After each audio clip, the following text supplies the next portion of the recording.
Thursday, January the 15th, 2026, a day after Nigeria lost to Morocco in the AFCON semi-finals. Good morning and welcome to the program. I'm Kayode Okikilu. A day that I choose to rejoice and I offer my shoulders to my brothers to rejoice on. Good morning. Welcome to your perfect morning starter right here on Channels TV. I am Bukola Koka. Hi, Jeffrey. Yeah, I'm trying. Good morning. Welcome to the program. Well, I had already told myself I'm going to come in all green before the match. So I've sorted out what I wear, my tie and all of that. So when we lost out, I told myself, are you going to just be showing support only when it's time, when it's victory, or at all times? What it takes to be a patriot is not when it's all rosy.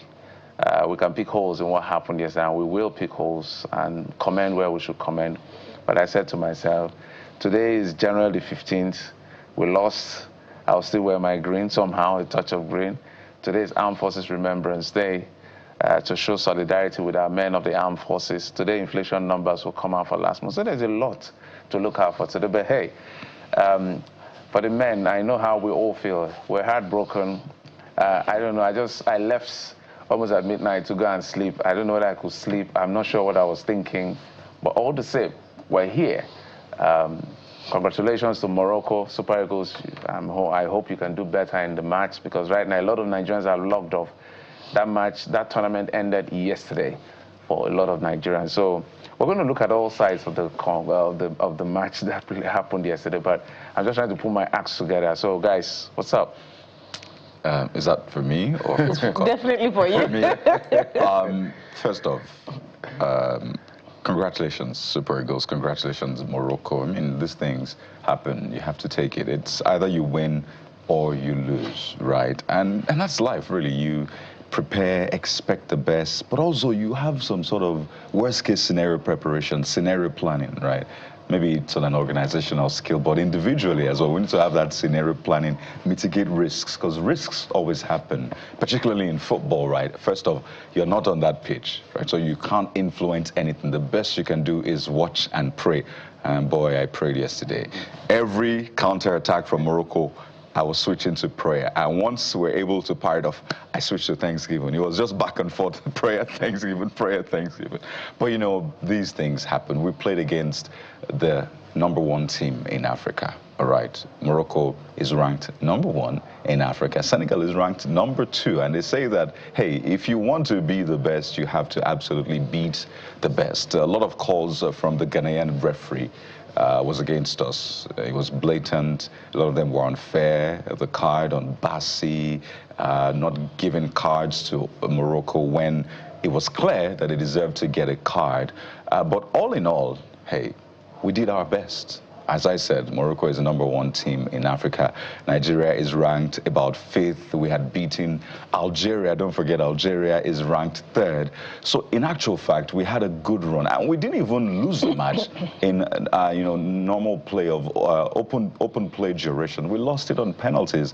We can talk about what happened during penalties as well. But here's my message to you. First, we have a right to be angry. We have a right to be disappointed. But I want you to give yourself a gift this morning, and that's the gift of moving on, okay? We live to fight another day, so grant yourself that gift. Do not displace anger this morning. You're going to work, you're on the road. Don't displace anger, okay? Don't push your anger to people around you. Let us move on. We have grouses, we have disappointments, we have hurt, but absolutely, we can move on, and we need to encourage the boys, whether it's Chukwueze or Bruno or anyone. Let's encourage the boys, all right? Because they made us proud in the previous matches. This one, they also made us proud as well. We played against the host nations. But Bukola, why are you wearing a color that almost looks like Morocco's color? Oh dear, sorry, I didn't see that coming at all. I'm sorry. It's pink, actually. It's not red. Forgive me. Congratulations to Morocco. And from yesterday, I was very cautiously optimistic about the match. Yeah. Especially after having heard, Poja talk to us about how Morocco lives and eats football, how, the stadium will be filled to capacity, mostly with Moroccans, to a very minimal number of Nigerian fans. So it would be a very psychologically tense atmosphere for the Nigerian team and, of course, the Nigerian delegation in a host nation. So playing a host nation would be very tough. How much more playing the best? So we were up against the very best yesterday, and it was almost a case of, 50-50. And I usually like to, queue up behind emotional safety where Nigerian football is concerned, because it's a very, very emotional game. And so the boys did well. And I'm going to wrap up where Coyote ended, and that would be to support the Super Eagles, because it would be more disappointing for them than for Nigerians at this particular point in time, having missed out on the World Cup and yet again the chances of lifting the trophy in Morocco. So we must ensure that they are assured of the support of Nigerians, whether or not they were able to lift the trophy for the 2025 AFCON. The Super Eagles of Nigeria, we love you, we support you regardless, and we believe that you're still the very best. Yeah, we will continue to support our own. We don't have a choice, but we have a right to express how we feel, because we invested ourselves, our emotion into all of this. And Kayode has mentioned something that yesterday I don't think is, I call myself social media consumer, not content creator. I don't create. Kayode creates content. I consume a lot of those content. But yesterday, I think I tweeted more. I think I saw one. Yeah, I tweeted. I was tweeting, and two of those tweets had to do with the horrible job done by the official, the center referee. I don't know whether I heard he's a Ghanaian. I don't want to put nationality, but this should be his last match at this level. CAF has to do better. From, say, quarterfinals to semifinals to finals, you need to bring people that know the job and can detach emotion and can see clearly. The gentleman did a horrible job against Nigeria yesterday. And it was, I don't know what was the plan, but I must commend the Super Eagles for just composing themselves, because it's very provocative. First, they're overwhelmed by the number of fans in their stadium, and if you know Morocco, how far they can go to make sure they win with all the funny things they do. And then the Moroccan players were, very aggressive. They came at us. We tried to taper, and then they kept committing foul. Look at the ball against Calvin Bassey, for instance. It was a very shocking call, even a yellow card in that instance. So the referee, I don't even want to know what the name is, did a horrible job. But this is just generally looking at CAF to such persons, maybe at the group stages, that should be it. They should not get themselves into this level, because this is a very sensitive stage in the game. So everybody's going to be picking out a lot. But the referee had a bad, he did us dirty yesterday. But it's what it is. It's football. Anything can happen. So, some other people feel the emotion more than some of us, right? And Austin Okonakwan watched all 90 minutes, plus extra time, I watched everything plus penalties right there. And he joins us live at Channels Television. Austin Okonakwan joins us this morning from Morocco. Austin, first off, how do you feel? Spotted great to see you, Coyote, Bukola, and Jeffrey. Good to see you guys. What a morning, Let me jump up from where Jeffrey stopped, This is my 5th Africa Cup of Nations, and I haven't seen a shambolic officiating as I saw last night at the Prince Moulay Abdallah Stadium right here in Rabat. And it's not just me. Everyone is talking about it. What was referee Daniel Laye from Ghana thinking? And first, I don't blame him. I want to use this opportunity to call on the Confederation of African Football to say we cannot build and destroy. At the last AFCON in Côte d'Ivoire, the world stood up for Africa and commended us for what we did with good officiating. How did we come down to this? You have a North African team and a West African team playing a crucial semi-final match, and then you picked a referee from neighboring Ghana just to put the guy under unnecessary pressure. You had a South African as assistant one. You had another South African competent referee in Abongile Tom as video assistant referee. What was CAF thinking? It was all shades of. shady acts. And that's what I keep saying, that for football and sports in general in Africa to move forward, we must kill all forms of politics. It was just so clear that the Confederation of African Football wanted Morocco in the final. They should have just played the match. Just call them and say, for putting up a good show and you always host tournaments for Africa, Morocco automatically is in the final. Because that was such a shame. It was disgraceful. At some point, Alex, it will be, guys, you only see what the cameras show you on TV. I was right there. There was a time Eric Shell was like this for like 10 minutes. Persons were wondering, like, what's going on? This was Brahim, a Moroccan player that the referee already blew his whistle and he kicked the ball. That's one scene referees don't like. He kicked the ball and he didn't give the Moroccan a card. Not one card, not one. That's just clear indication that keep all our players for the final. It's such a shame. It was supposed to be a beautiful game of football. Like tagged it, the final before the final. It's disappointing that we're having this sort of analysis, Coyote. Clearly lots of disappointment in the air, and you can imagine how Nigerians feel. I mean, you're a sports person, you know how to handle these emotions, but the everyday Nigerian right now who was really holding on to this, at least some sort of joy bringer, now shattered. But really, Austin, let's talk about the play itself. I mean, looking at the stats eventually, overall Nigeria and Morocco tie sort of on possession, but Morocco had more shots on target. And for some people, they say, well, if you look at some of those factors, it looks like Morocco was slightly better than Nigeria on the field of play yesterday. We'll get to the penalties, but the play itself, Austin.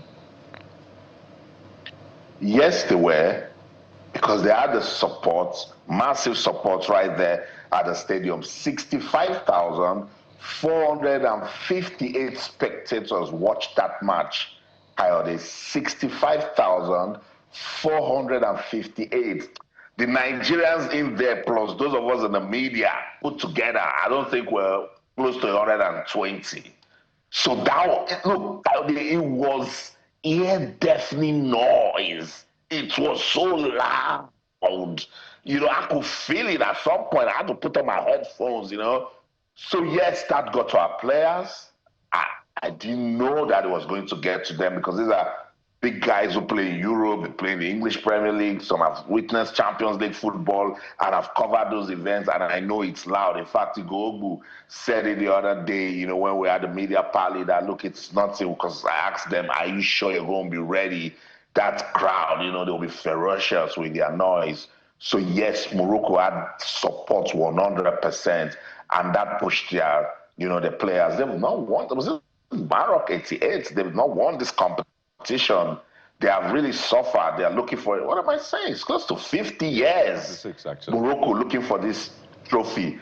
And they've been doing the same thing with their women. They got so close. In fact, to-back finals, South Africa beat them. Then the Super Falcons came, stopped them again to accomplish Mission X. And now with the men, it was all or nothing for them, you know. So they came out full force against Nigeria, because to be the best, you must be the best. But what about referee Daniel Lye? Whether or not we agree, football is mental, Coyote. When you see a referee, because these guys are top professional, when they see the way the referee is handling the match, there's no way it's not going to, you know, affect them. As I said, you guys that watched at home, you're always seeing the things that the cameras will show you. At some point, Alex Iwobi was tired of running. Calvin Bassey was complaining endlessly. They were just wondering. Semi Ajayi at one point was just looking at the referee and was, what's his name? Victor Osimhen was trying so hard not to, you know, go and confront the referee too bad, and then he gets a card. They were all just being too careful. Coyote, when you play football, it's okay to be careful, but when you are meticulous, it affects almost everything. And that gave the Moroccans, you know, the opportunity to do their things. Yes, they dominated the play, but the Super Eagles showed good mental strength. For all of those things to be happening and you're still playing football, you're holding it, you're taking it beyond 90 minutes, down to penalties. And look, when it comes to penalties, it's a game of lottery. That's why I will not criticize any player for, you know, missing a penalty kick. But hey, Morocco, did they do just enough to get to the final? Yes, but if you look at the run of the Super Eagles down to that semi-final, if the officiating was good, I think we would have been seeing a different result. Well, Austin, I can't ignore, how you keep emphasizing on how bad the officiating was. But if you looked at it critically, it's a Ghanaian, referee that was, on the field of play. How would you attribute it? Is it fear of being on, a host nation soil and, possible attack or something? Or what would you attribute it to? I think it's everything that comes down to question is, professionalism. First thing first, that's why I call that the Confederation of African Football. They shouldn't have given that to referee Daniel Laye from Ghana. It's the wrongest call ever. Give it to a South African referee. As I said, the assistant referee, a South African, was there. Abongile Tom. Let me tell you a quick story about Abongile Tom. He's a core professional. During the World Cup playoffs, Kayode and Jeffrey, I'm not sure if you guys can remember, FIFA gave us Abongile Tom in that playoff match against Ghana.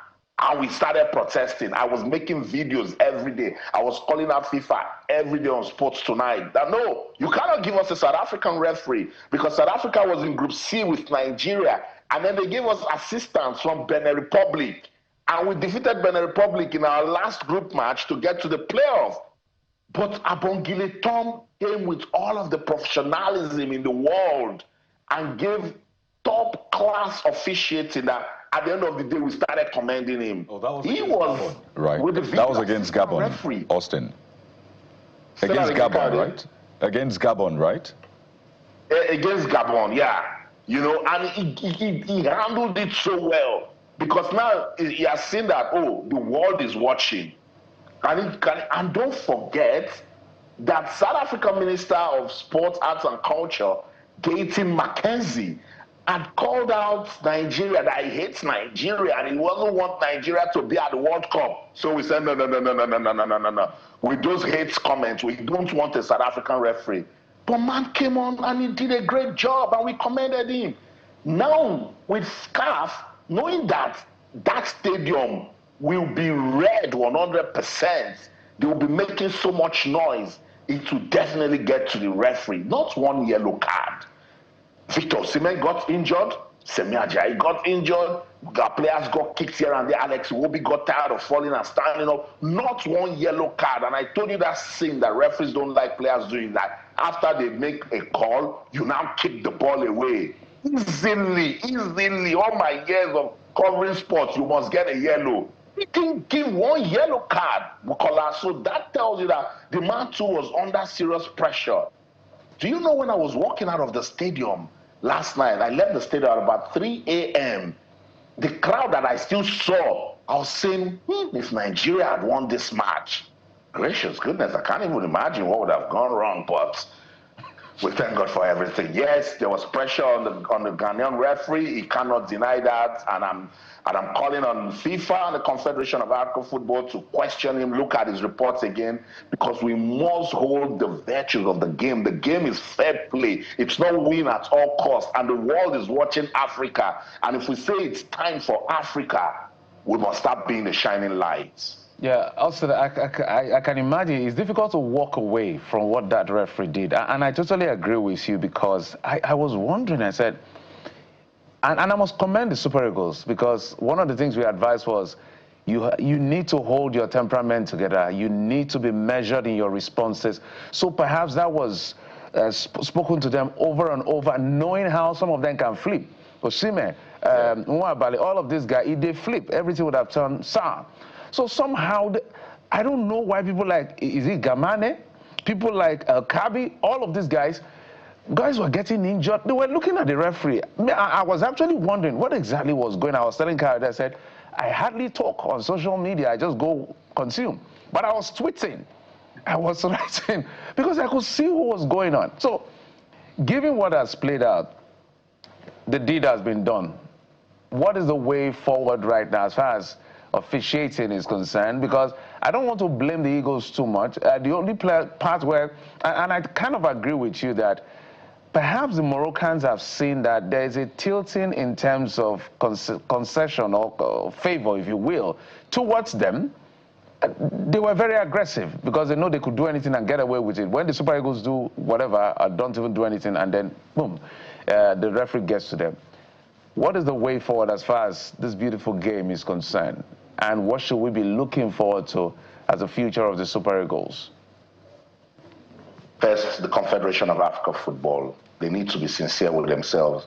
For Africa's football to do well, we must make those reforms with officiating. I keep telling Patrice Motsepe, you're pushing for the business, for a proper business environment. It's trying to commercialize African football. The world just watched what referee Daniel Lyer did last night. How are you going to invest into Africa's football with such terrible, shambolic, it reeks of unprofessionalism? How can you put money into Africa's football that way? So CAF must have that conversation.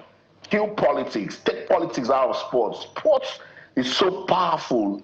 You can use sports to make this world a better place. But when you put politics into it, you destroy it, you know, and that's what those of us who are big on sports for development, we're calling the world that it's a soft power where people can come and understand that it's not win at all costs, and that most times in our world of sports, it is even when you lose that you gain valuable lessons that can make you pick yourself back up to be a champion. The Confederation of African Football must have that conversation. Then back home, the Nigeria Football Federation. All of those talks that we've been having coming from when we failed to qualify for the 2022 FIFA World Cup, you think it's a joke. It is what you sow, you reap. Right in our face, we're still seeing them. They must sit down and reflect and say, look, if you do not build long term and you're thinking you're just going to jump up and go and win tournaments and you think everything is fine, you're wasting your time. We reached the final of the last AFCON, and we failed to qualify for the 2026 FIFA World Cup. It means we lack structures, we lack systems. This thing is plug and play, Jeffrey. I will never forget when on my way to Qatar for the 2022 FIFA World Cup, I met the backroom staff of the French team, and we got into a conversation, and I said, it's going to be so tough for France. There's no N'Golo Kante, there's no Paul Pogba, there's no this one, there's no that one. I mentioned about 10 key French players that were missing. And I said, Austin, calm down. We've got a system, and it's plug and play. That thing stayed in my head forever. Throughout that competition, I kept hearing his voice. We've got a system. My dear brother, yes, they do have a system. France got to the final. They were this close to winning it against Argentina. It was penalties that I call lottery that stopped them. They had about 10 key players missing. They build, it's long term. Nigeria Football Federation, that's what we should be doing now, because if you check most of these guys, maybe one more AFCON, then they are gone. And if you do not build, you will still be going round and round and round because it's getting really competitive. They complain about unpaid allowances before they played Algeria. All those things have mental effects. We shouldn't be going through that as a country at this stage with core professionals, because they keep depending on Europe to give us talents. They ignore the structures back home. They will never build, because they will always think about it that, oh, Nigeria, we've got the population, we'll always pick somebody that Europe has made. Nah. Go and look at our history, Jeffrey, from 1980. How many European or foreign-born players do depend on to win the AFCON? In 1994, how many European or foreign-born players did we rely on? We were building back the academicals, the principal's cup, grassroots football, secondary school football was a thing. That was the structure. That was our system. Community football. Coach Clemens Vestov went into the streets to pick players. God bless his soul. The late Coach Stephen Keshi was from St. Finbar's College. That we discovered him into the national team. The principal's cup gave us Joseph Yobo, Dosu Joseph, Daniel Amokachi. You can go on and on. Why did we destroy those structures? We must go back now, reflect, say to ourselves, it's time to build. And let's start discovering homegrown talent, Jeffrey. Absolutely. You can go back to 2013 as well. In that final, it was homegrown, that actually earned us that victory. But Austin, as we wind down, people are handling this in different ways. Again, as I said, it's heartbreak for a lot of people. For some, they will brood for some time. So today is just like they are going through the emotions, and maybe tomorrow, the next, by weekend, they will get off it. For some other people, they will displace their anger. Anybody that comes at them today is in trouble, whether at work, on the road, or whatever. But some other people are attacking players like Chukwueze. I mean, yes, some others are attacking the referee. I understand they've reported his accounts. They are dragging him left, right, and center. But there are those who are attacking the players, particularly Chukwueze. Maybe we should just end on that note. We know that a lot of people have that passion for football. But how should fans handle it? Some will say, you don't have a right to tell me how to handle this. Let me deal with it myself. But really, if we want to build something, how should we handle particularly responses to players, how people speak about the players and the rest? So we've always said it, particularly on Channel Sports, we let people understand that mental health is serious business. You don't go about hating these guys. They're humans, you know. Chukwueze didn't step up to miss the penalty. The best players in the world. In 1994, Italy was supposed to win the World Cup, but the best player then, Roberto Baggio, missed the penalty. Messi has missed the penalty. Ronaldo has missed the penalty. Tell me any top player in the world, go look at their records. They've missed penalties. I understand the fans. For the fans, they need bragging rights. We need to win. You know, they haven't seen the Super Eagles win lately, and that has put our football into a state of emergency, that each time the Super Eagles come out, the fans just want them to win. We have missed the World Cup now back to back. The last time we won the AFCON was in 2013. You know, we even thought that the last time we got to the final, we were good enough to win it, and we didn't win it. That's what, you know, is getting to people, because football is such an emotional sport, and it brings out the passion in people and they express it wrongly. So everyone should calm down. The game is fair play. And in our world of sports, everyone is the winner.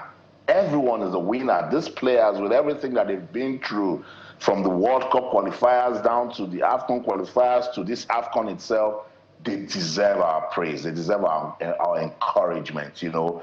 And that's what we should be doing. At the post-match conference, I asked Coach Eric Shell if he would like to continue as coach of the team. For me, I'll keep him, you know, because he's building. He's up to something. The NFL gave him a target to reach the final, and now he hasn't met that target. So they might want to jump up now and say they want to sack him, so they're going to start looking around again, and we'll start wasting money sourcing for a new coach. Fans, calm down. Support your team. Hold your administrators responsible. Hold them accountable. Ask them important questions, you know. The players just go out there to execute. It is, I always say that 80%, sometimes 95% of our sporting activities, they're one back door. Administration, management, logistics, welfare, you know, all of those things that you put together, policies. That's what makes you start winning. Look at England. When was the last time they won the World Cup? They don't even care, but they control the economics of world football. Any way you want to look at it, they have positioned themselves. They own that market. Italy came out to say, even if they don't qualify for the World Cup, they don't care, that they're doing so well with the structures that they've put in place with Italian Serie A. Fans, let's channel that, not anger. Let's be responsible. Ask Ibrahim Gusso, come on, what's going on? You're almost 4 years on this job as NFF president. What are your policies? What have you done for the good of football in Nigeria? Why are we just interested in going to play competitions where there will be monies released and we're sharing, and we'll carry a lot of persons out there to go and get ESTA codes? Let's start asking important questions and holding them responsible. Let's channel, that's what I'm saying, not anger. Let's own our football and ask the right questions, Coyote. I think that's what the fans should do, and we'll be fine. Football in Nigeria will rise again. Austin, I understand that everyone is disappointed, heartbroken right now, and no one is perhaps talking about the third place match. But it was a big disappointment that, you know, we didn't win the last AFCON, even though we got to the finals. We didn't get to the World Cup. The third place match, wouldn't it be more embarrassing, beyond heartbreaking if we don't win it? And what are your projections in that regard? They need to take it serious, you know. Unfortunately, I spoke to about 6 players. You know, we had a private conversation, and they all said they don't want to go to Casablanca because it means we'll pack our bags again and we'll be going to Casablanca. We already settled in Rabat. We beat Morocco, and then we'll play the final in Rabat. Don't forget, after they defeated Algeria, made them travel back to Fez. That was their base. They traveled back to Fez and then used road 3 hours to come back to Rabat to play that match against the host country, Morocco. That's the problem, you know. And these are the things that I'm saying fans need to know so that they don't start coming for players, forgetting that they are humans. They're not superhumans. They are normal human beings like you and I. They get tired, you know, mentally. They get stressed also. But Coach Eric said at the post-match conference, he told me, he said, look, it's not yet over. They can try to give it, you know, a consolatory finish. And that will be a beautiful game of football also. It's Nigeria versus Egypt. Egypt thought they could make it to the final too, you know, lost to Senegal by a single goal. So let's see what our boys can do. But sadly, my man of the tournament from the Super Eagles, Calvin Bassey, will miss out of that 3rd place match. It would have been good to see him play. And let me see how CAF will not put him in the best 11 for the tournament.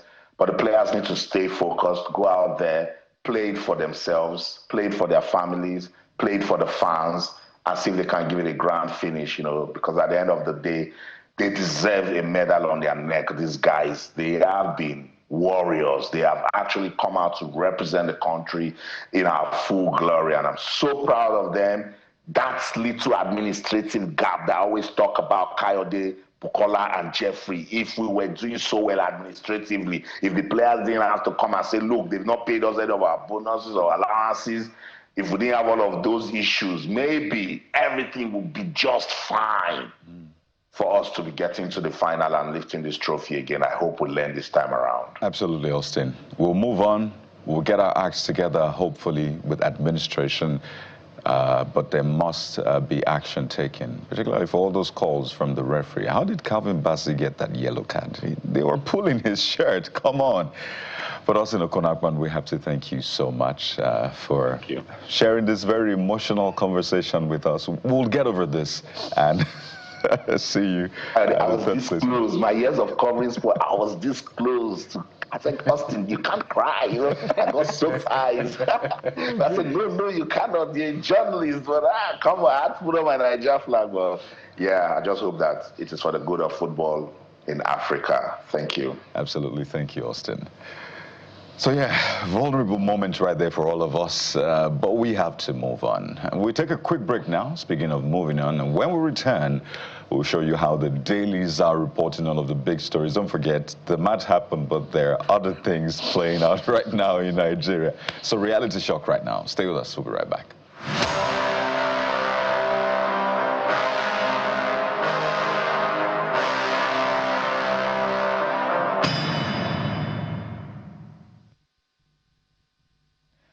Welcome back. So let's get to the dailies. Ambrose Igboke joins us. Mr. Igboke, thank you so much for coming on the program. Thank you for having me. I don't know whether you've been able to get, I don't know whether you're a football person, but at least you're a patriot. I will say that for a fact. Maybe your quick comment on what we'll be discussing, because literally a lot of guys are just trying to manage their emotions this morning, given what has played out in Rabat, Morocco. Before I allow you to give us your take on what the dailies are leading with. Well, thank you, Jeffrey. Well, Nigeria played very well in my own estimation. They battled the midfield with Morocco. They had good shots on target. I don't think they held the host nation, the hostile host nation, to 90 minutes. They won 20 and then lost out in penalties. So I don't think anybody can blame the team. The team played very well. And we hope that they can get a consolatory bronze medal so that at least we can say we came third and the silverware can be counted for Nigeria. Well, I was listening to Austin too, and it's very clear that we have not got our acts together, both at the national level and at the confederation level. When will Africa wake up? That is my question this morning. Yeah, when will Africa wake up is a big one, and I hope that the third place, as Bukola said, nobody seemed to be talking about it, but let's see how we can do. Maybe if we'll switch Onyedika and put in Didi and look at a few things, I'll be able to, because it means a lot of, couldn't hold on to the ball for too long yesterday. Let's go to this Nigeria. This Nigeria is leading with, finally, FG-ASUU seal deal, unveil new agreement. Lecturers get 40% rise in salary, emolument to boost morale. Timeline unstated as deal isolates non-academic staff. TUC set for fresh showdown over Johesu salary stoppage. Is that okay? Well, for me, I just think the federal government should do a comprehensive overhaul and review of salaries of some certain sector that are very sensitive to our national development. A situation where a director in CBN or DPR or NNPC or some of those, juicy parastatal are having, salaries triple or even sometimes 4 times higher than their colleagues, maybe in the academic sector or in the health sector or in the judiciary. That is not sustainable. That is not good enough. Just because they are working in offices that produce share the national cake does not mean they should take the whole cake. The person who shares the cake does not mean he owns the cake. And that is what has been happening.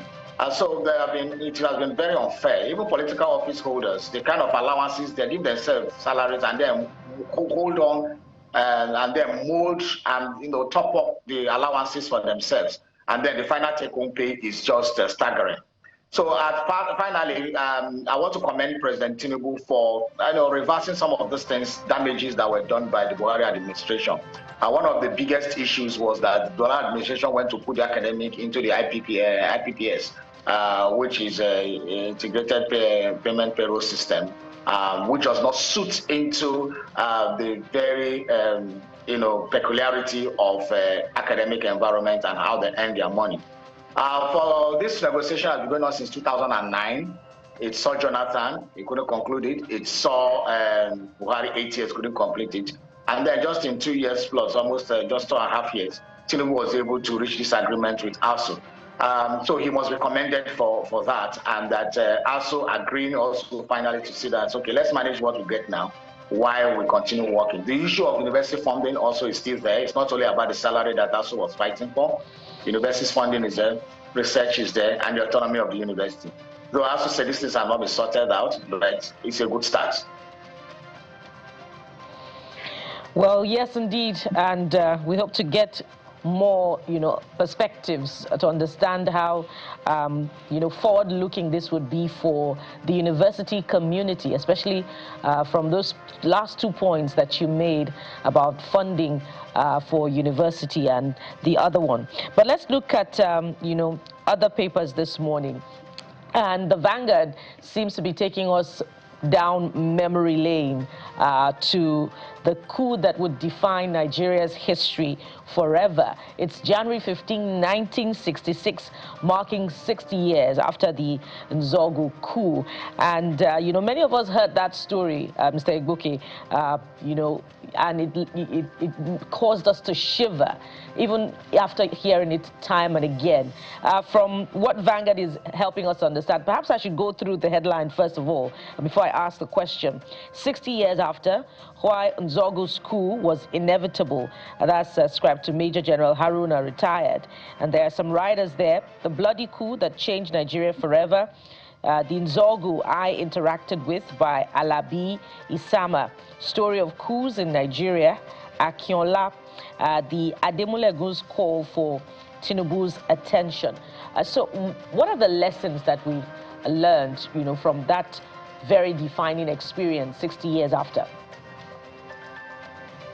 For me, I'm a student of history, and I've read a lot, and I'm very familiar with the happenings between 1960 to 1970, which was a very tortuous moment in Nigeria's, early democracy years or independence years. That in a lot of my interventions on national TV on what is happening in Rivers State, I always try to allude or to compare it with what happened in 1964 that led to the coup. Because one of the things that triggered the coup was the Western Regional Parliament election that was held in 1964. Regarding the issues of Esala Kitola and the other people who were there. In fact, elected who were being thrown in jail. A lot of things happened. And we had some crisis, political crisis that led to people being burnt on the streets called Operation Wet here, where you wet people with gasoline and burn them up and all those things. And the political class was being warned that we are going to throw this country into problem. Now, that was just in Western region. And it went to a conflagration. That was one of the reasons that the coupists, they said in 1966, 15 January. And unfortunately, that coup, 6 months later, in the 29 July 1966, the person who benefited from that, Babu Irosi, was also murdered in a counter coup in a mutiny led by the late Murtala Mohammed. And then Gowon became the, the head of state. But after that coup, the effects of that coup, the counter effects and all the things that led to that coup finally led to killings and other things, led to the Biafra-Nigerian civil war, and which kills a lot of lives. Until today, we have not properly healed from that. Because some people are still viewed with suspicion, especially people from the eastern region that have not been allowed to even become president of the country. So a lot of things, people that suffer from abandoned property that were seized, people that were impoverished by the 20-pound policy. Some of these people are still alive. Many of them are still alive, and they're still embittered by what happened. So we are more healed, and we don't want to make such mistakes anymore. So the coup was a very sad part of our history, and led to a lot of mistrust, led to a lot of distrust among the various ethnic groups. And as we said in our, there's also the conflicting issues. And then some people are trying to weaponize this as ethnic coup, which is very, very sad. It is not true. A lot of people, all people from the various parts of the country participated in that coup. So I don't know why they want to attack a particular ethnic group as people who did that coup. So it is wrong. And those narratives should be killed. And those are the things that destroy our unity as a nation. But whether we have learned, the political class behaves as if they don't know history. This current political class, we are still behaving as if we can't learn lessons from what happened to us 60 years ago. And it's very sad. For example, what is happening in River State is one of the issues that we need to look at the democracy, where people just feel that they can hit up a state and get away with it. So we don't want it to repeat itself. But Africa, Nigeria, just like the rest of Africa, suffered a lot of coup d'etats between 1960 to 1980. And that has been so sad for the country. But it's a lesson for the history of Nigeria, and that this present generation of office holders should learn from and remember that, as we say in Igbo language, Ozemena, that another may not happen.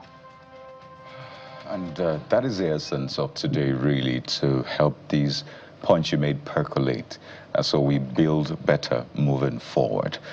But a lot of people are still stuck on yesterday's match, so we have to just keep reiterating these things. The Guardian newspaper is next, Mr. Igboke, and it leads with this story that has been making the rounds. You see, ambassador's absence, desperation, expose FG's $9 million lobbying in the U.S. It's a page 6 read. In fact, the People's Democratic Party had declared the federal government's $9 million PR contract to Astor Legal in the U.S. as defective and deceptive. But this is where we are right now. Lobbying, by the way, is, in quote, legal in the United States. They found a way to sort of legalize it. So it's in quote, normal. But when you see the amount, $9 million, call it PR, call it lobbying, call it image laundering, whatever the case is. Do you think this is an inevitable evil in that sense, Mr. Igboke, seeing that we've had lots of issues with the U.S.? Well, you're spending $9 million to lobby a situation you created. You refuse to, be effective in managing your country. You allow your citizens to be killed en masse in their hundreds of thousands over the years. You refuse to do nothing about it. Sometimes it seems that the terrorists have a field day. They are not even confronted in any way. You allow people to make inflammatory comments from political office holder, from religious leader, they make inflammatory comments as if they live in a banana island apart from the rest of the world where nothing can touch them. Hear people saying that those who were killed, those who killed people are their brothers and they should not be touched. We are still talking about that with all this. Just a few days ago, a state government in the north said that they have released 70 killers and terrorists into the society. So when all these things come together, you find out that you are not running your country very well. And when consequences start coming from foreign, other foreign partners and countries, you run back the money that we have used to do other things. You now want to use it to pay some people to start lobbying for you. What kind of lobby? Some of these people, do they have access to the president? Do they have access to Donald Trump? Do they have access to the Congress people? So what are even lobbying? Somebody who have started a strike. The American government did a strike on the 25th of December. So what are you lobbying for exactly? So that means you don't understand. Now, again, that brings us to the question of ambassadors. Is the president trying to run this foreign embassies from the comfort of ASUU Rock? I don't understand. We have never had this kind of foreign relations in its lowest ebb like this, where we don't have high commissioners, we don't have ambassadors. Ambassadors have been cleared, nominated ambassadors have been cleared because of we were rattled by what President Donald Trump did. We quickly named ambassadors. Yes, we are not deploying them. We are citing as funding as a problem. Meanwhile, we are declaring surplus, that states are getting more money, FARC is getting more revenue, federal government is getting more money. What are they using the money for? Then instead of you to strategically deploy that, you are spending $9 million dollars. Of course, we know what happens sometimes with this kind of money. There may be commissions here and there. Some people may earn something from that transaction. Those are how it goes. So who are those pushing for this? Instead of mobilizing funds to deploy our ambassadors designated that have been cleared by the Senate, so that we can have strong footing. Because the first interface from any country is with the ambassador, so that they can. The ambassador sometimes reaches back home to say what transpired. But when you don't have any, no country takes you seriously. So even this money you are paying, I'm sorry, you're just going to go down the drain and line some people's pockets. Nothing happens. Donald Trump will still do what he needs to do, and we'll come back home. Let us get serious and fight these terrorists to a standstill and defeat them. Quite an interesting perspective, Mr. Okay, I'll begin to look at this to see how it plays out eventually. But some people are saying if we had put our acts together till today, the presidency has not been able to explain satisfactorily why it delayed, whether it's cost or whatever, to get us these ambassadors in our embassies and high commissions. But let's go to the New Telegraph newspaper. New Telegraph newspaper is leading with Trump freezes visa processing for Nigerians, 74 other nationals. Action threatens fans' ability to attend World Cup. U.S. Embassy reopens redesigned American Center in Abuja. Middle East tensions, U.S. pulling some personnel from Qatar Air Base official. Mr. Bouquet, the way it is, the behavior, the attitude, the temperament of Donald Trump, I don't know whether it was even a good idea to host this World Cup in America. Maybe we just allow them sort their issues out. Should have just allowed them so that let them do whatever they want to do, and then the world can announce whether they choose to go there or not. But what do you make of this? Well, Jeffrey, the World Cup was, America was chosen to be the host of 2026 World Cup before Donald Trump became the president. But Donald Trump is somebody who rode on the popularity he had with the American public. And why did he have so much popularity? Because of the things he said he would do. And those things he said he would do is what made him the president. And he's doing those things. So for me, I don't see any big deal in what he's doing, because that is what he said he will do.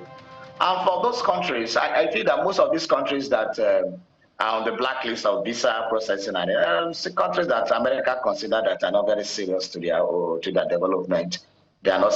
These countries are not serious to the MAGA mantra, that is make America great again. Because America will not stop visa processing for serious countries that they consider very vital to their national interests and development. So for Nigeria to fall on that list, it shows that America does not take Nigeria seriously in terms of partnership or equality of sovereignty, equality of partnership and collaboration. Because just to go back to some years back in the 80s and 90s, when Nigeria was taken as a very serious world leader, so we have gone down that low, and America is telling us that they can't process our visas. Imagine. So I also think that Nigerians should start looking for other destinations for studies, especially for work. Yeah, America is a very great society, freedom and all those things, but I think they are becoming too hostile to genuine Nigerians that are supposed to do this. And I don't know what kind of politics they are playing, because instead of focusing on those enablers of terrorism, focusing on public office holders who don't tackle terrorism, focusing on looters of our national treasury, they are busy suffering the citizens. So they should put sanctions. If they know that Nigeria is in their black book, they should put sanctions against those who enable this kind of terrorism and those that think that the people who are making Nigeria suffer, but not to put everybody in one loop and then where other people are suffering. Nigerians should, for study, for tourist visa, for all that kind of things, for work, I think Nigerians should start looking at other destinations rather than America until President Donald Trump finishes serving his tenure. Interesting perspective. Maybe we'll take one more on that particular page before we let you go, Mr. Goke, because America, as far as America is concerned, according to Donald Trump, is them first and every other person second. So let's go to the top. Just a small story there. Importers face 1.77 trillion naira loss over marketers' preference for local products. That's the issue around PMS. You know, issue around PMS is hot button as far as Nigeria is concerned. Anything that affects our transportation in that sense, and PMS is key to this. What do you make of this particular story? Because there's the argument of not allowing ourselves to have just one source of supply. But the other counter argument is, yes, you could have different sources of supplies, but we're building towards energy security.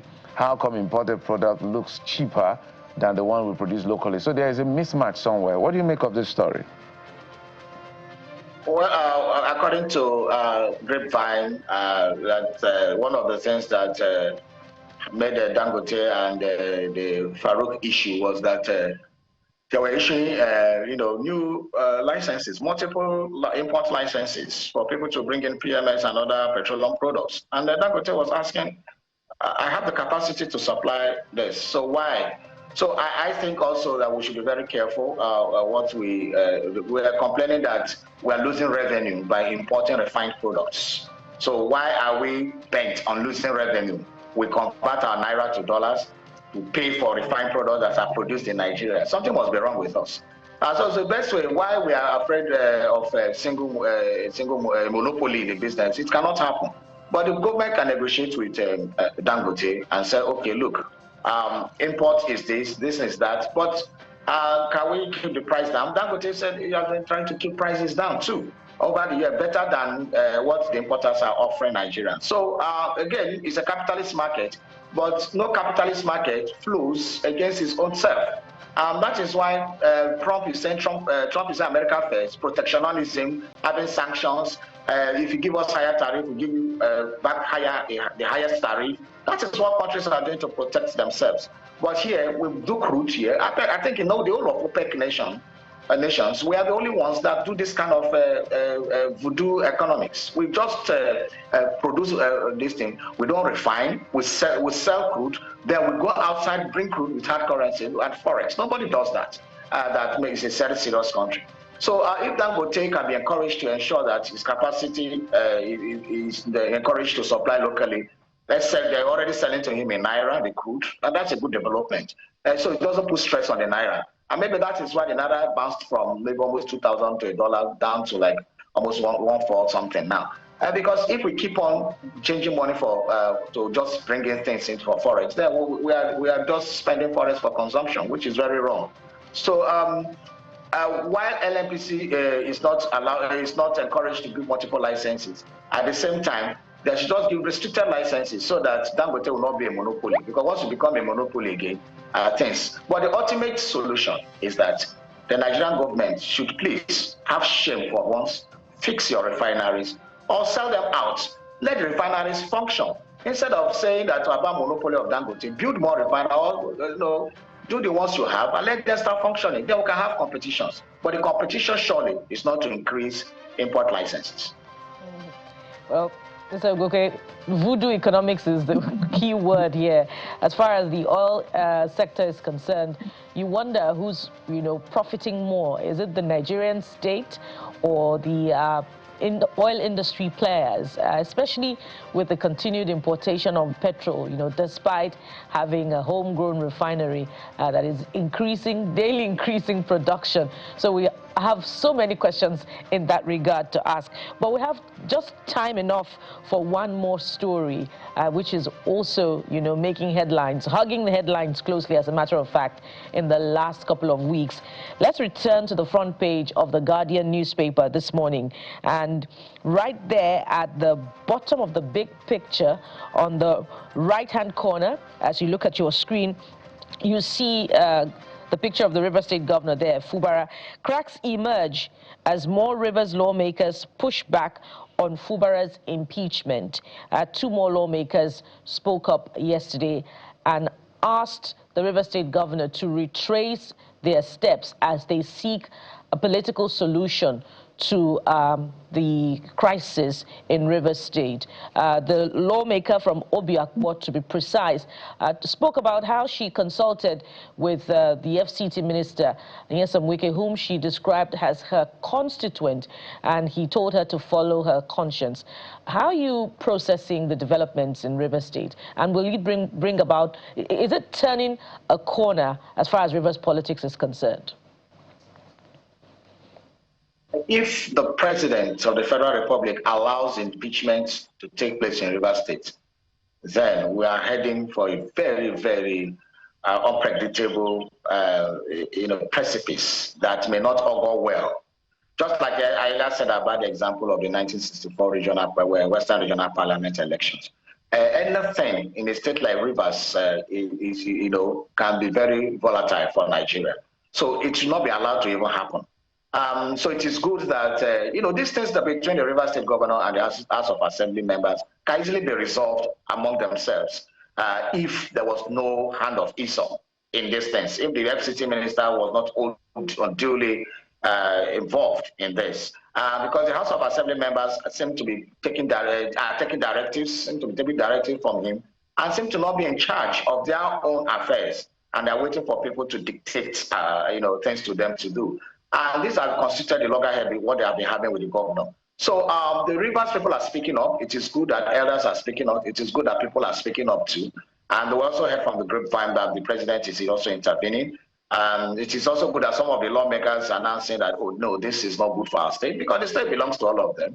It doesn't belong to Nyesom Wike alone. It doesn't belong to Martin Amawule alone. So they have to work, because the person who is the CEO of the state and chief secretary of the state is the governor.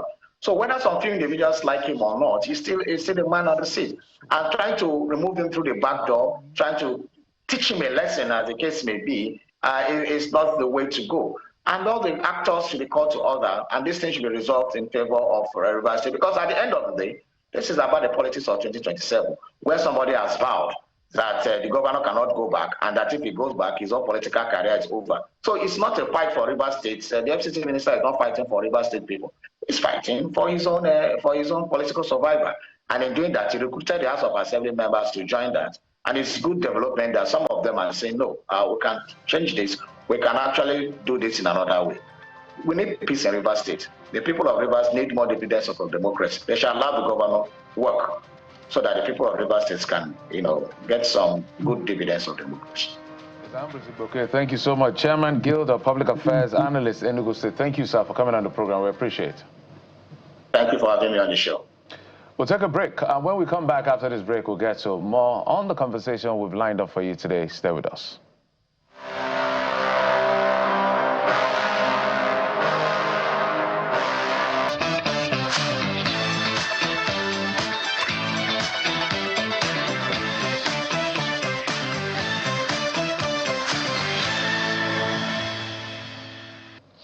Welcome back. It's still the morning brief right here on Channels Television.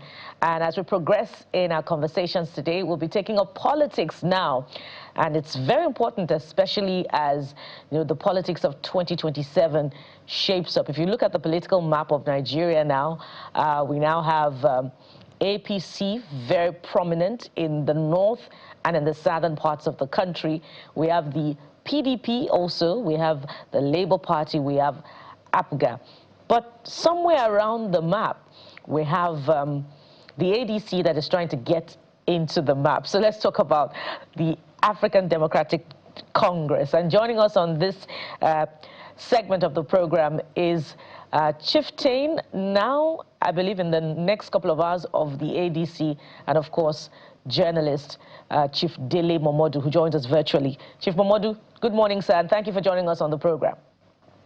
Good morning, and how are you today? Very well, thank you. And thank you, sir, for coming in early on the program. Yes, I had to come in because today is a very, very busy day for me in Edo State, my home state, where I will be formally declaring for ADC. I've been a member all along, but not a card-carrying member.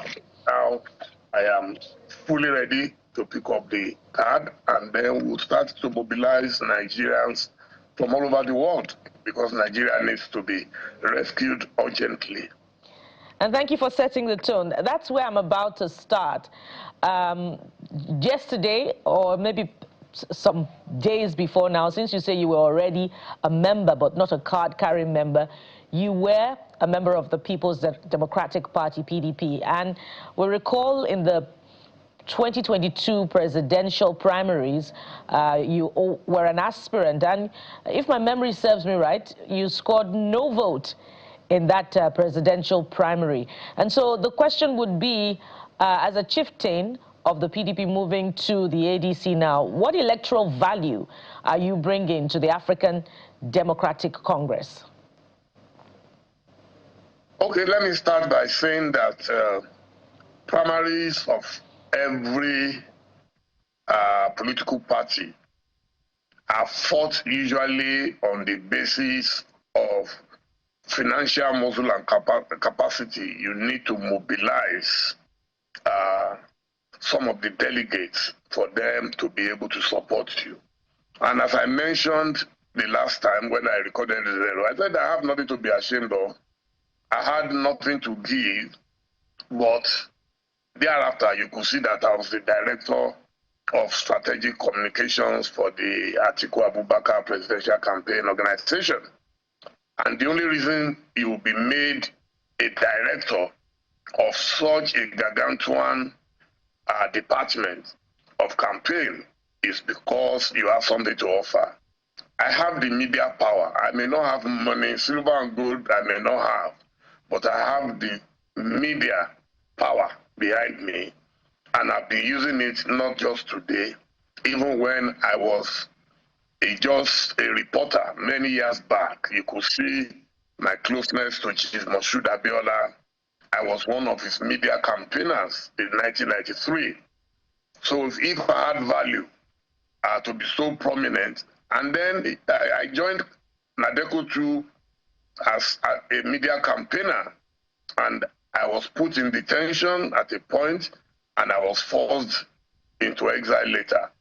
So there were people who spent billions during that primary, and they have not recovered till today. They are still crying because they wasted their billions. Failure is failure. A man who spent no kobo and did not get the ticket, and the man who spent billions and did not get the ticket, they are equal partners. So that would be my reaction to that. But on a very serious note, politics is not just about winning elections. is about setting, you just said something now that I'm setting the tone for this discussion. That's how it is in politics. We help to formulate policies. Behind the scenes, there are people who are able to give ideas, to give strategy that will make the candidate win election. And I'm proud that I've always done that. From 1993 to date, I've never stopped.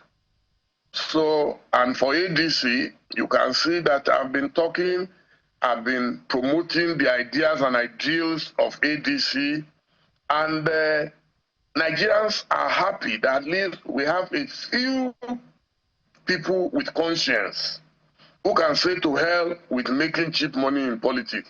If I wanted to make money in politics, I would be with ASUU. I will be in the forefront. But that's not the issue. We need to rescue Nigeria from one-man dictatorship. We need to recover. Nigeria needs to recover. You know, when you rescue, it's like taking the patient to the hospital. The doctor, the first thing they want to do is to make sure that they rescue you, make sure you recover, and then they can reset whatever went wrong and make sure that they put things right. And then you can now begin to talk about the developmental projects. That's how politics is. And I'm proud to stand firm. A lot of people, including governors who have seen it all, who have lived on the largesse of Nigeria today, they are crumbling. They are afraid. They are scared. They are being cajoled on one hand, and they are being coerced on the other hand. And I'm proud to stand firm on my principles that no, Nigeria cannot afford to become a one-man dictatorship. For me, that is a priority. Everything else will be added onto it once we are able to recover Nigeria and reset our nation. Well, you wrote on January the 6th on your handle that, and it was an advice to ADC, that the party must avoid another Wike scenario. And I got a lot of people talking. Said, yes, we had the PDP, hopes were high, but then, it began to just dip, and there were issues around discipline, democracy, and in fact, in your statement or your advice to your party now, you said the main conveners promised to make it an open party for all. That's the PDP, and one that will uphold democratic tenet. But then you said the issues around discipline are, pivotal to building a party. But some have also pointed to what happened pre-2023 when it was expected that, with this unwritten rule that, presidency will go to the south after it went to the north for 8 years, that the PDP would align with that. But that didn't happen, and that's what caused this whole Wike situation. So it looks like you're already seeing that as a possibility in the ADC. So is that what you meant? The whole, if the ADC decides to go north again? I said yes, ADC should learn from mistakes, but I wasn't talking about zoning. And the problem of Wike was not about zoning. Please don't let us rewrite our contemporary history. The problem of Wike is very personal. You can see that nobody can please Wike. No, but he has said it time and again, Chief Momodu, pardon me. He has said it time and again that it was because the presidency didn't go to the south. That's why he said, you know what, I'm not going to be a part of this. It is not true, sir. Wike wanted to be vice president. So if they had made him vice president, would he be complaining about power not going to the south? He lobbied to be vice president. There is no question about that. Let's not rewrite our contemporary history. This history is too recent for us to rewrite it. So it had nothing to do with it. And the issue of zoning has never been on the front burner of the Constitution of the Federal Republic of Nigeria. So you cannot bring party affairs to supersede, the Constitution of the Federal Republic of Nigeria. It pains me every time people deliberately manipulate history and story. No, Wike wanted to be vice president, so let's settle that first. It is the prerogative of every political party to use whatever strategy it can muster to win an election. And if you want us to go down memory lane, there has never been a time that a northerner spent 8 years, a southerner spent 8 years, a northerner spent 8 years. It has never happened. It's in recent times that people feel the only way they can cleverly get the ticket of a party is if they go via zoning. So that is what is going on. Zoning has nothing to do with it. That's why former President Buhari, before he became president, was contesting every election, even when his own tribesman, Yaradua, Umaru Musa Yaradua, of blessed memory, even when he was in power, they were still contesting against him. There has never been a time. There will never be a time that Omoyele Sowore will not be able to contest. He will be able to contest every election, regardless of the fact that Tinubu is in power. There is no time that Momodu will not be able to contest, because the Constitution does not forbid anyone from contesting. So it is the prerogative for ADC to use every strategy at its disposal to unseat the reckless APC that wants to turn Nigeria into a one-party dictatorship. You know, right now we're talking a lot about the politics, less of the policy. The concerns you've raised, I remember I had a conversation with Chief Patutomi, Professor Patutomi rather, where he talked about, look, because I put him on the spot, asked him some strict questions, and his response was, look, if Peter Obi chooses to be a vice presidential candidate, in principle, that will be when he will withdraw his support for Peter Obi. And I think you responded by, I think you called it the naivety of the intelligentsia and all of that. Is that still a major concern for you, that already there are hardliners positioning their interests and insisting on their path to how the ADC must stage itself against the ruling party? Well, there will always be hardliners in politics. I mean, it's a matter of principle. It's also a matter of strategy. At this stage, I don't see why anyone should not say it's only my candidate and it should be my candidate. But my advice was that don't let it get acrimonious. We have to be careful, because that is the wish of the ruling party, that we will not be able to agree or disagree to agree. I've spoken to Prof publicly, privately, and I understand where he's coming from. And I've spoken to my very dear brother, the perfect gentleman, former Governor Peter Obi, privately and publicly. So at this stage, I believe that our allegiance, and that includes me, should be to the party and not to any individual. I've said it publicly that if I wanted a candidate, my own candidate would be Atiku Abubakar on matters of strategy, on matters of experience, on matters of exposure. In the days of tribulations, you run to the elders of the house, who can then bring out the wisdom of the ancients, you know, to make sure that things are straightened out.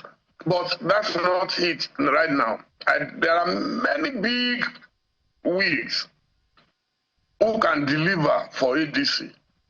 They include the former governor of Sokoto State, former Speaker, House of Representatives, Aminu Waziri Tambuwa. They include former Minister of FCT, former governor of Kaduna State, Malam Nasiru El-Rufai. They include my friend and brother, former Speaker for 8 years in Rivers, former governor for 8 years in Rivers, former Minister of Transport for 8 years, that's Chibuke Rotimi Amechi. So we have a lot of people, a rich and robust lineup in ADC. So for me, it's not about one man. And we have, of course, Mr. Peter Obi, who INEC recorded, maybe controversial, as coming third, and Atiku Abubakar as coming second in the last election. So ADC is blessed that out of the top 3 candidates in the last election, ADC already parades 2 of them, number 2 and number 3. So that should tell us that if we manage our affairs very well, we already have overwhelming votes to torpedo the APC. So ADC is well positioned. I don't know why people think, oh, it's impossible, Asiwaju is not removable. Trust me. For as long as we give INEC close marking, and that's why you need candidates who will be able to generate the firepower, the impetus to take on APC on their own turf. That's all. It's not an impossibility all over the world. Once you are able to manage the electoral process professionally, perfectly, you will see that you will go to. It happened during Buhari. That's why they brought Buhari. It wasn't that a lot of people didn't want Buhari at that time, but they knew he had the capacity to defend the party. Chief Momodu, at the electoral stage. You say that the ADC is blessed, but that blessing from experience may also, become a curse if not well managed. And to put it in proper context, the presidential candidate of the Labour Party, now in the ADC, left the party in 2022 when he was unable to get the ticket.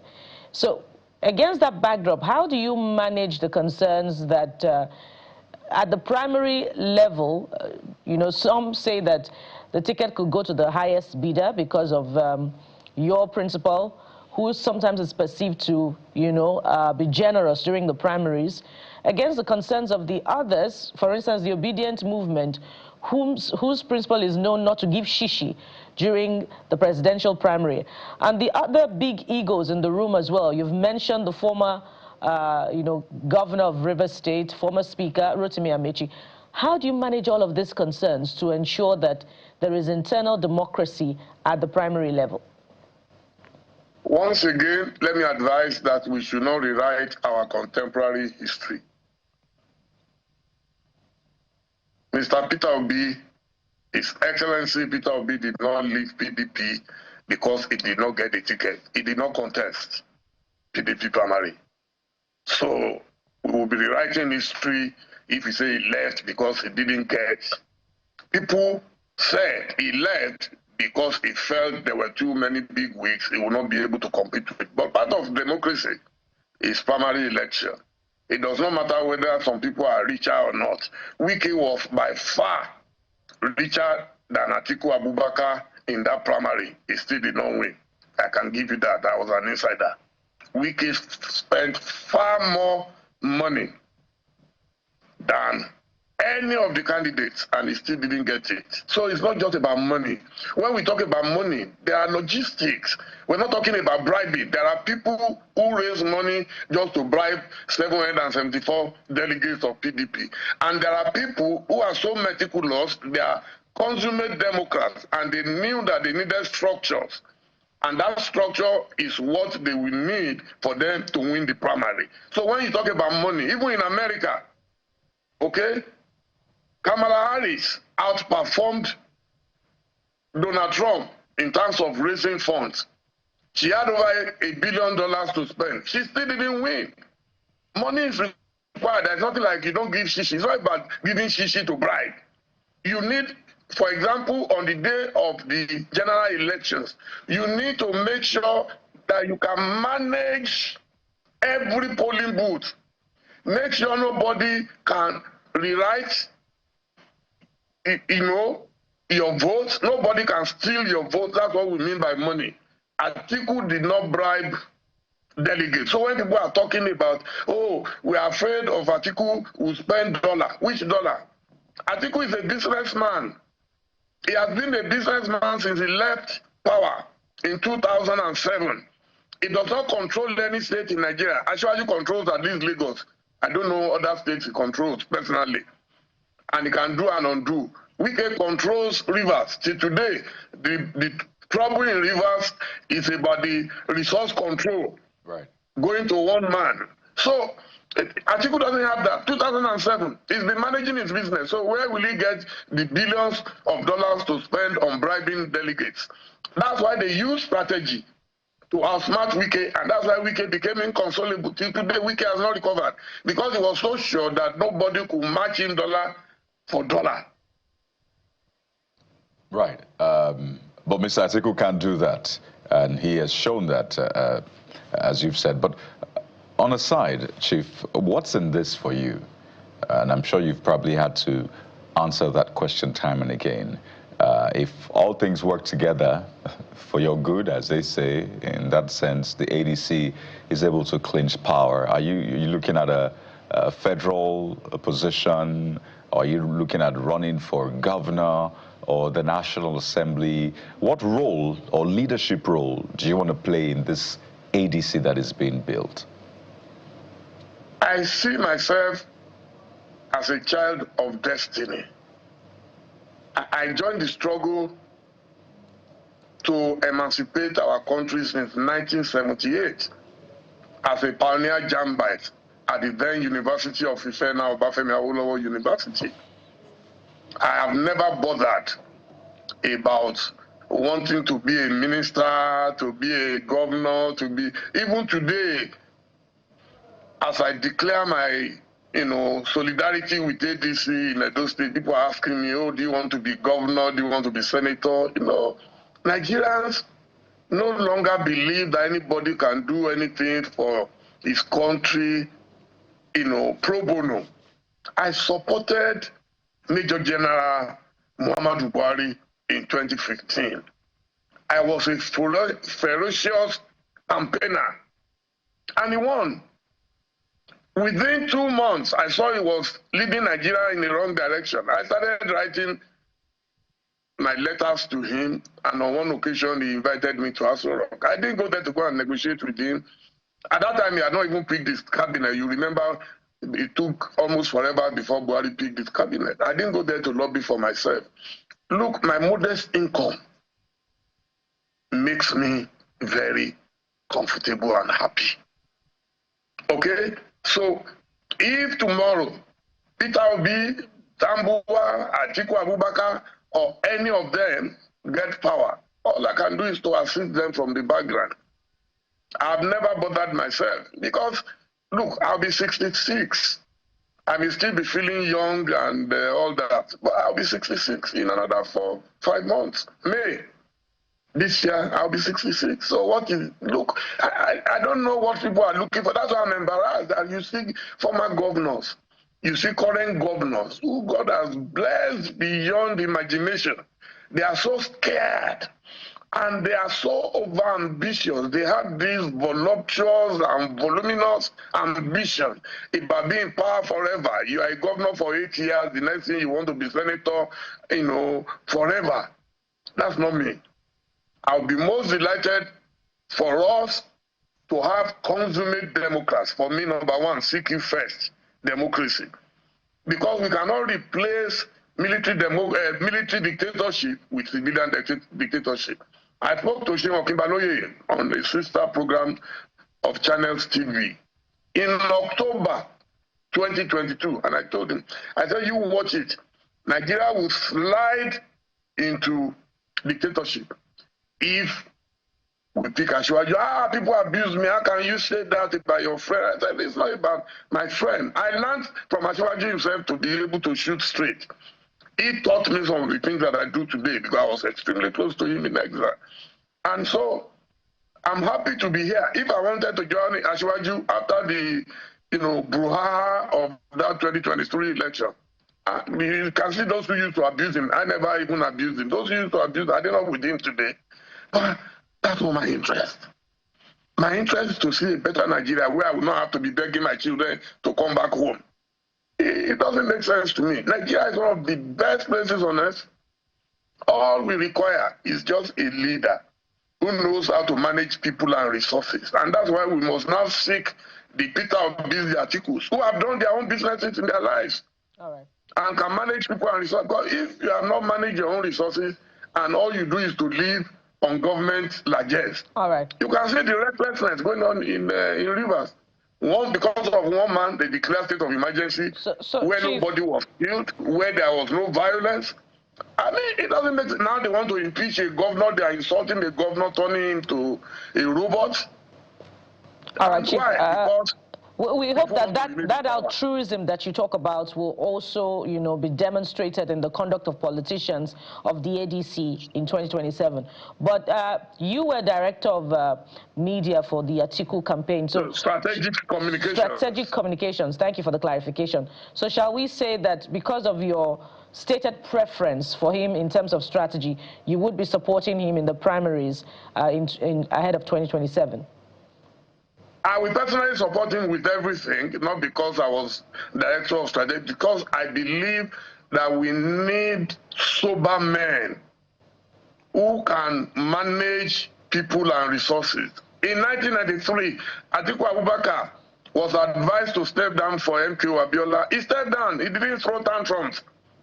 He didn't destroy SDP. They promised to make him vice president. They didn't make him vice president. They gave it to Alhaji Babagana Kingibe. Atiku still didn't fight. And during the fight for democracy, he spent his own resources and everything to fight for democracy. He wanted to be governor. He won the governorship in the old Gongola, now Adamawa state. And he still managed to clinch the VP ticket with Baba Obasanjo at the time. So I like people who can wait for their time, people who are not in a hurry. So there is no big deal. And those are the things I admire in the man. A man who has invested heavily in education. Education for me is everything. All right. I was born into a very modest family in Ile-Ife in 1960. Without education, I won't be sitting down here to talk to you. So this man has invested heavily in education from primary to tertiary levels. So those are the things we must admire in people. It's not about, oh, he's a big man, he's a former vice president. He has never flaunted being a vice president. He's been able to manage his own life since 2007. If every politician in Nigeria can manage their lives without living on the government, I will admire them. Okay, so 2027 is already taking shape with your declared support for Atiku Abubakar's aspiration. We must anchor at this point, and thank you. Only one vote. It still counts. We must thank you at this point. Chief Dele Momodu is an ADC chieftain now, no longer a PDP chieftain, as he defects to the ADC today, and of course a journalist. Thank you for coming through on this one. Thank you so much. All right, we'll take a moment now. When we return, it will be time to have a very important conversation. The historic agreement to restore confidence in the tertiary education sector signed between the Academic Staff Union of University and the federal government yesterday. Stay with us. We'll be right back.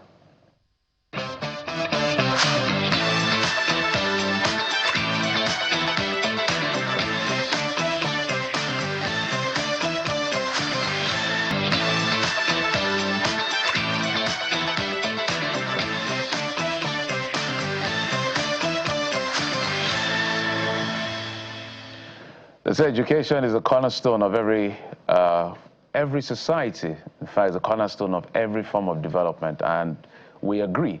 And that's why it was quite historic for that renegotiated agreement between the federal government and the Academic Staff Union of Universities to take place yesterday. So as we speak, the federal government has said, look, 40% increase on the salaries. So that means that for professors who are earning in the region of 650,000 or 500,000, so let's put it in the upper band, with an additional maybe 150,000, they should be earning in the neighborhood of 700 to 800,000, which in dollar terms is really not much, but it's a good start. Dollar terms should be about $560. That means in a year, a professor will be earning just about $6,000. I just need to do the math so that we'll get the picture, whether you're watching as a global audience or as a Nigerian. But let's bring in the president of ASUU, Professor Chris Piwona, who joins us from Abuja City. Prof, good morning and welcome to the program.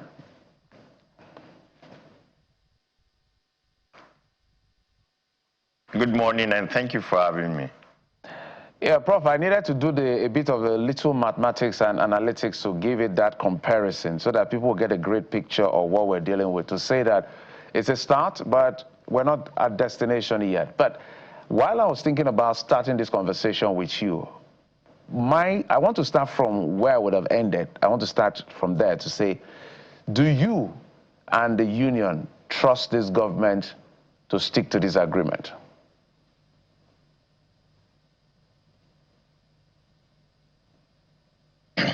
Well, thank you very much. And as usual, we would like to appreciate the media for all the support they have given us throughout this struggle. The issue of trust has been a big deal for years now. Even much younger academics like us came in and found trust as a major issue, sincerity, you know, in keeping to agreements. But since we signed this agreement in December last year, it may be too early for us to say trust has been addressed or that this government will do differently. But there are certain things that have taken place. One, the agreement was signed in December 2025. Between December 2025, 23rd of December to be precise, 2025 to before the new year, the government, the Minister of Education, Dr. Tunji Alausa, on his own decided to pursue the circular that will make the increase in salary effective from January without our push. And that, I think, is to the credit of the government that he was able to do it. And so we have a circular released by the Salaries and Wages Incomes Commission, and it was signed before 1st of January this year. That to us is a first sign that they may be committed to this agreement. And that's our prayer. If there is sincerity on the part of government, then we have no problems at all.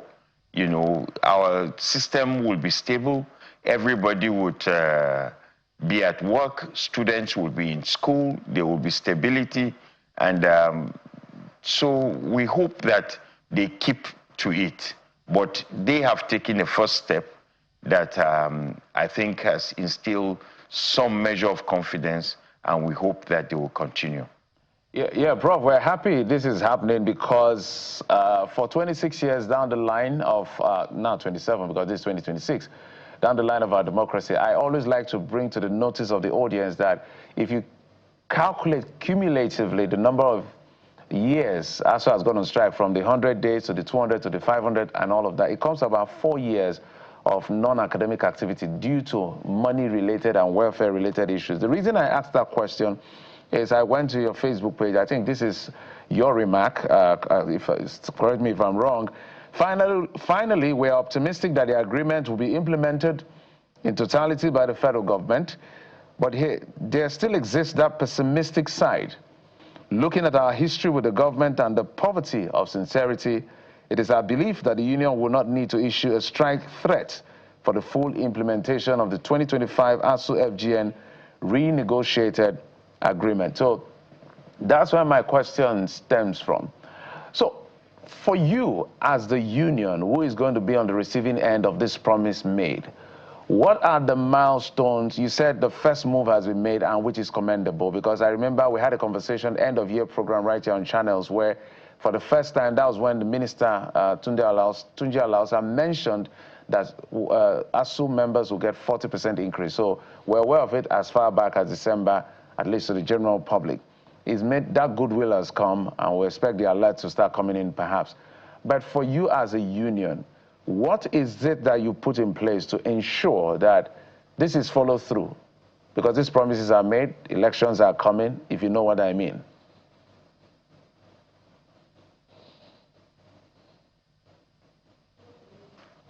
Part of the agreement, we have what we call implementation monitoring team.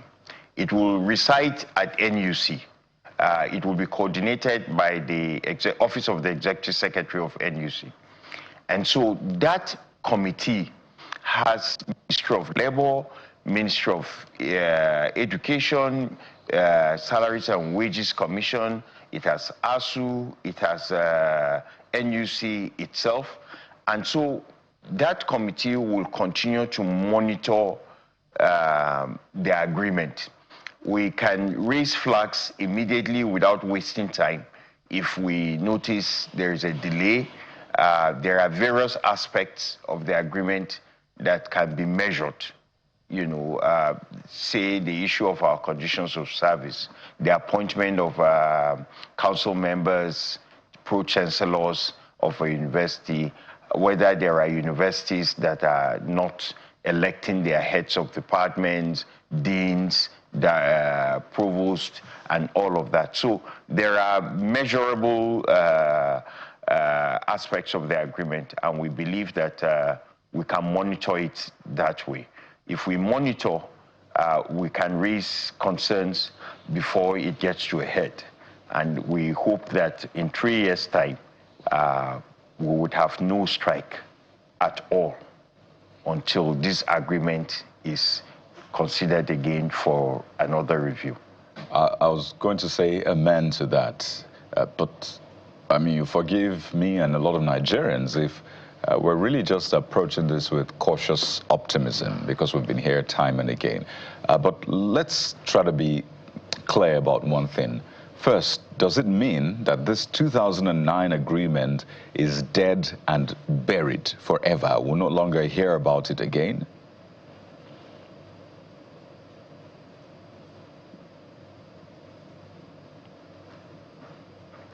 First of all, let me say amen on your behalf. Yeah.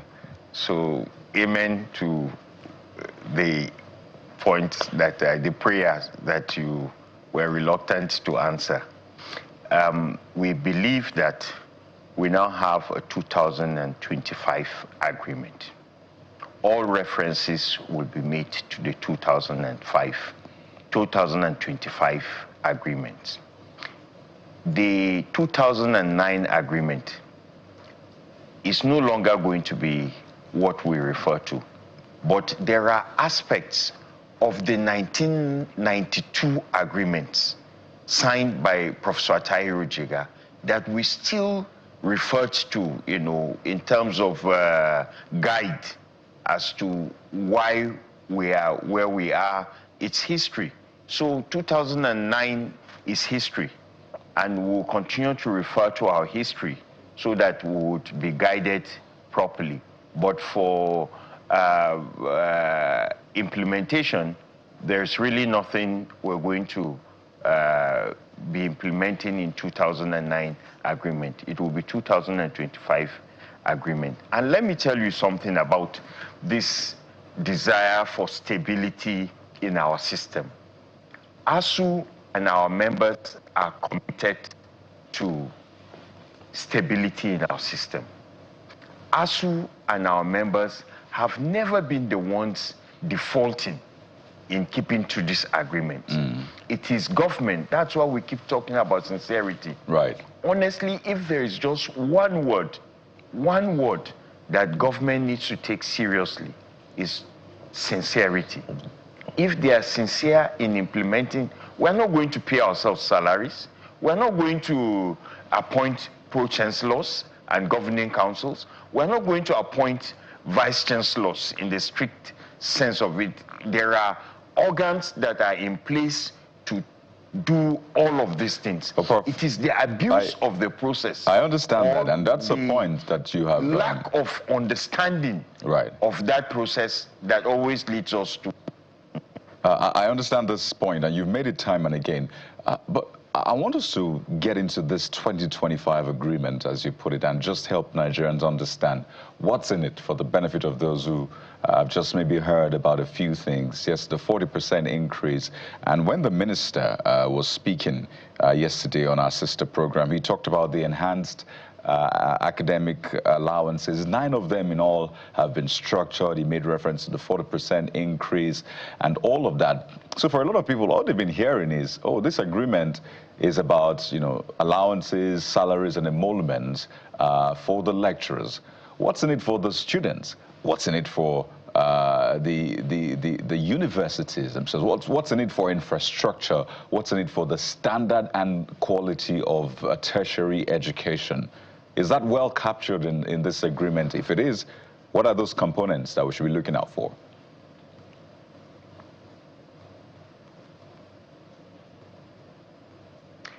Well, there are many aspects of this agreement that Nigerians should be happy about. But let's even take the salary. If I'm paid better and on time, and I'm going to be motivated, I will be extra motivated to do my work. If I'm motivated to do my work, my students will be happier with me. My students will get the maximum benefit from me as their lecturer. I'll be in class on time. I'll make time for them. When I'm worried about transportation and cost of fuel to get to school, because my salary is improved, I'll be available in school every day for them to walk into my office and ask me questions and bring their projects and, tutorials. I would always be around if my salary is improved. So the salary itself has a direct effect on how our students perform and how they enjoy their studentship while they're in the university. That aside, this agreement covers research and development. Without research, my job as a lecturer, number one, is teaching, research, and community service. If this research component is not there, it affects the teaching. What am I teaching? Just what others have done? I need to improve on what I should go to class and tell my students that in a research I conducted last year, 2 years ago, I found out that what was said about schizophrenia is no longer relevant for us in Nigeria. For instance, that depression does not manifest the way it used to 10 years ago. That I have discovered that there are different ways in which people present with an anxiety disorder. That is progress, isn't it? That is for my students. If I conduct research, my colleagues around the world can look me up and say, oh, somebody is doing something about this in Nigeria. How does it differ? How does it improve on what we have done in the UK or Germany or Ghana or Uganda? That is why research is crucial. It's innovative. It creates an atmosphere of progress and development for the country. Research is ultimately what countries can use to make progress. Countries that have made progress have paid attention to research. I think it was on this program or somewhere that I was saying that in Nigeria, if you look at all our engineers, if you look at all our doctors, if you look at all our pharmacists or any of these disciplines, how many of them are back in research? How many of them are conducting research? We need to improve on all of that. And the way to improve on it is for government to provide sufficient funds to take care of research. TED Fund is doing it, but it is not sufficient. We have, at the last count, I think about 61 research institutes in Nigeria. What is the output of these research institutes? All right. So we need to pay attention, and our agreement has captured that. Our agreement has also captured the issue of funding for public universities. We believe that every year there will be an incremental provision for funding of public universities. We have done something. So we now have Professor Puna, we do hope that the audio would improve, and you have indeed, captured some of the concerns of the university institution in your latest response about, what the students, how the students will benefit from, a lecturer who is well motivated. But I was hoping, and I believe, the generality of Nigerians were also hoping to hear from you about the high points of the proposed increase in the remuneration of lecturers under this agreement, what a professor, would be earning, one in a professorial cadre, one in a doctoral cadre, a reader, what they will be earning. Can you, however briefly you can, highlight it for us so that Nigerians can appreciate the new outlook of remuneration for, our academics in the tertiary sector?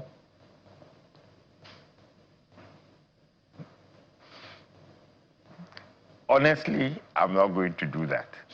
I don't think our salaries should be a matter of public concern, how much each of us is taking. There is an increase.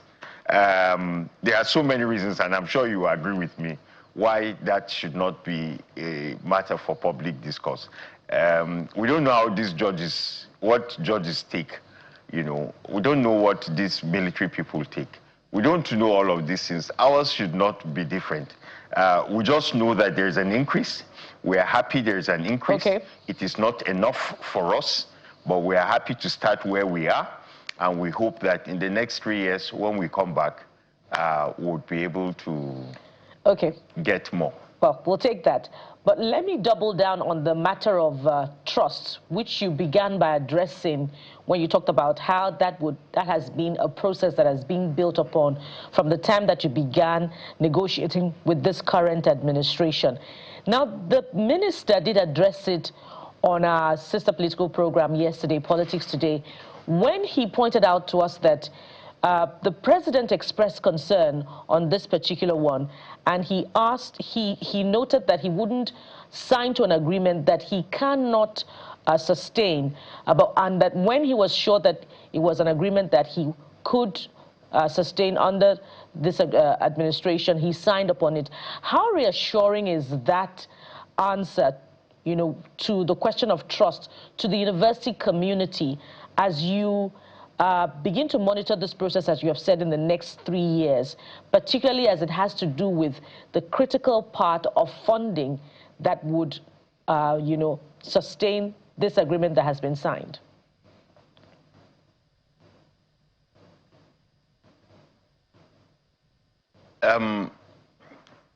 Before we signed this agreement, one of the highlights and one of the advantages that we had in this agreement was the chairman of the federal government's team, Malam Yahya Ali Ahmed.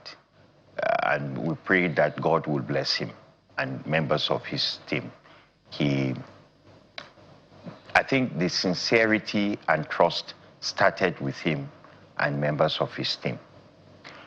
You remember we were on strike, a warning strike for 2 weeks, and we had to suspend the strike for midway.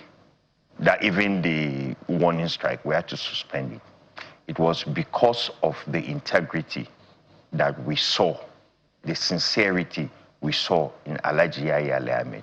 He told us to trust him, to suspend that strike, and that if we do that, it was going to strengthen his hands to get more from government. We believed him and suspended the strike action, along with appeals from other Nigerians, including the press, who actually were urging us, to also suspend the strike action. So sincerity started at that point. And we were also told reliably that the President and Commander-in-Chief, President Bola Ahmed Tinubu, was informed every step of the way as to what was going on with our agreement. That, to us, was also very encouraging, that the president was involved at every stage. And we say to ourselves, if the president and commander-in-chief is being briefed at every stage, at every level of this agreement, and we cannot hold our president accountable, we cannot trust our president that all these things that we're being told, all these things that we're told he has agreed to, that it cannot be implemented.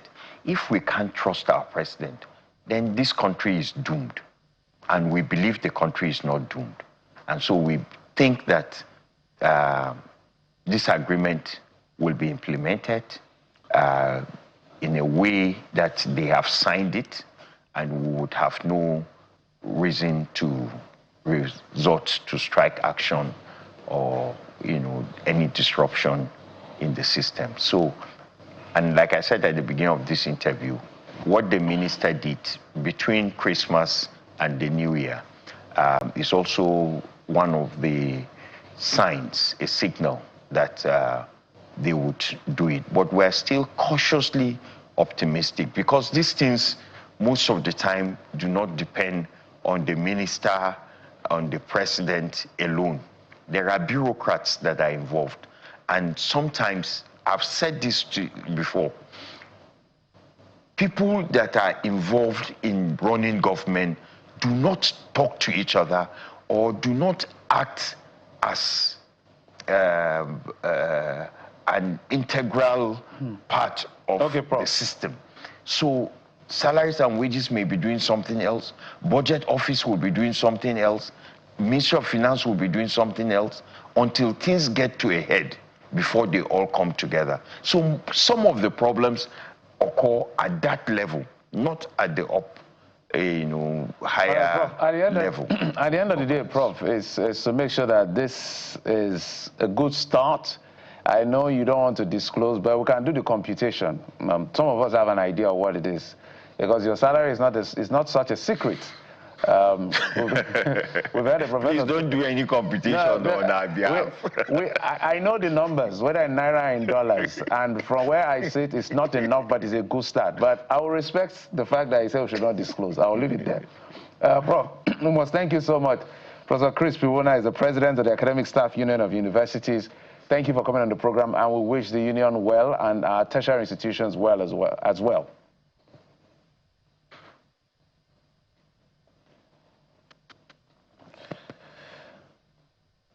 All right, so that's much of it. Let's hope that there will no more. We hope we will not hear of any more strikes in Nigeria. That's the prayer. So if Bola Tinubu, the president, is able to achieve this, this is going to be a plus for him as far as the administration is concerned. But let's get to what you are saying, and maybe we'd like to start from this particular one that has to do with the reaction from the billionaire who had promised the Super Eagles some money. I've forgotten the exact figure, but Boa Group that... It's supposed to be $1 million eventually. Yeah, it was supposed to be $1 million if they win, but he now, for consolation reasons, he has now given them, he's offered to give them $500,000. That's Samad Rabiu, who is the chairman of Boa Group, the billionaire businessman. So people are reacting. Temi Dayo says, this is huge. $500,000, no win condition, no government funds. Abdul Samad Rabiu's pledge to the Super Eagles is one of the purest appreciation gestures in Nigerian football history. Makes you pause and ask. I almost spoke pidgin English here.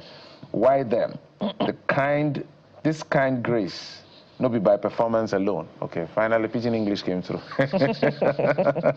Well, Dr. Anakwenze is next, and they say this is a classy move by the businessman, even with the heartbreak of losing to Morocco on penalties. Fulfilling a $500,000 pledge shows a level of support that transcends just winning. Thank you for your comment. So just to put it in proper context, the plan was if they win the competition, they'll get $1 million for winning, and I think they get about $50,000 or $100,000 per goal. That's in the final. But if they had won the semi-final, they would have gotten $500,000 for winning and $50,000 for every goal. But he still says he will go ahead. I've seen different takes on this, by the way. Some people have said, oh, it'll be great to also see this kind of pledge to the military, the soldiers, the police, and the rest. But hey, it's his money first. It's his choice, and you don't know what some of those people actually do to support those institutions. But great place to leave it today. Thank you for being a part of the show. I'm Kayode Okikiole. Sunrise Daily is up next, so stay with Channels Television. We'll be back again for the home stretch tomorrow. I am Bukola Koka. No matter the situation, don't give up on the Super Eagles and don't give up on Nigeria. We're the best. And that's my opinion, and I'm sure it's yours as well. Thank you for watching. Bye-bye.